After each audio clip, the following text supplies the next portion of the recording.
Civil supply హమాలీ కార్మికుల కూలీ రేట్లను పెంచుతూ రాష్ట్ర ప్రభుత్వం జీవోను విడుదల చేయడం పట్ల కార్మికులు హర్షం వ్యక్తం చేస్తూ సంబరాలు జరుపుకున్నారు.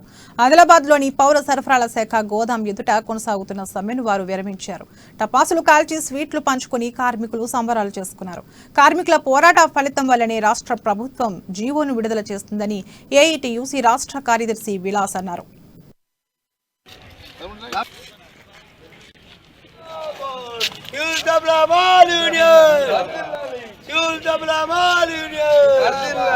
సమ్మె 14వ తేదీ నుంచి నిరవధిక సమ్మె చేయడం జరిగింది. అయితే నిన్నటి రోజు మా యొక్క సమస్యల మీద జియో వెళ్ళాల్సి ఉండే, నిన్న సాయంత్రం జియో ప్రింట్ అయింది. ఈరోజు జియో మీద మరి సివిల్ సప్లై మినిస్టర్, అదేవిధంగా ఆర్థిక శాఖ minister, civil supply corporation commissioner కూడా సంతకాలు చేయడం జరిగింది, జియో ఇష్యూ చేయడం జరిగింది. ఇప్పుడు ఏదైతే 14వ తారీఖు నుంచి ఈరోజు మటుకు సమ్మె చేయడం జరిగిందో ఆ సమ్మెను ఈరోజు విరమింప